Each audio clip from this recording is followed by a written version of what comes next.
Hi, this is Otto. This is me at the Arts Centre at Dockyard at the Originals opening. It celebrates 40 years of the Bermuda Arts Centre at Dockyard. It's Art Month, and there have been many events going on.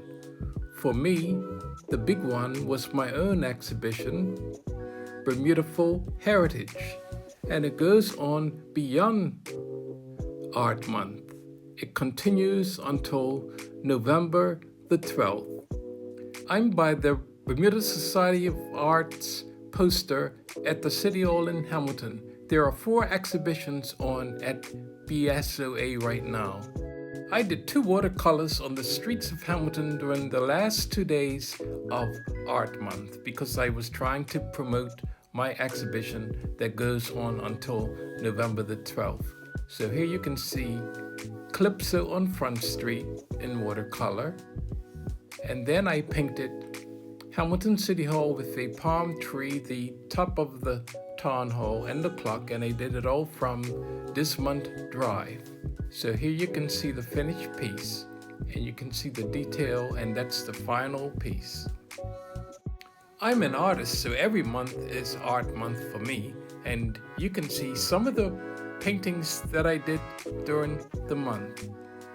I was pretty involved with my own exhibition, so I just did a few smaller pieces during the month.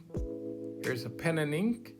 These are some watercolors that I did with the Bermuda Plein Air Group. There have been workshops and artsy things promoted during Art Month, but I think art events can be something that you experience quietly on your own during the duration of an art exhibition.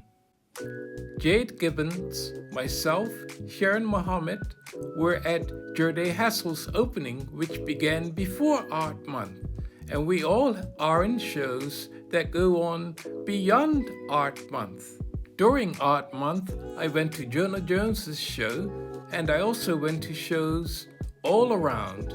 I went to this Melanie Eddy exhibition, and I found it to be very educational. There were even brochures for children. The sad event of Art Month was the passing of Vernon Clark. I was at his retrospective in 2018, and that same year he was hanging my work at a Berkeley exhibition. He was a real military hero who actually had injuries from action. Jesse Moniz Hardy gave me a big write-up in the Royal Gazette. It took up a whole page. I was really surprised and thankful for that promotion of my show, which is on at City Hall in Hamilton. Bermudaful Heritage. This is a look of my work on exhibition in the gallery. I have 26 pieces there. And that's something that you can do quietly on your own. Look at art. And if you like it, you could actually buy it. At Dockyard, the Originals is on. So do get up there and do go to other places in November because art continues to be exhibited throughout Bermuda. But don't forget Bermudaful Heritage, my work at Bermuda Society of Art until November the 12th. Thanks for watching. Bye.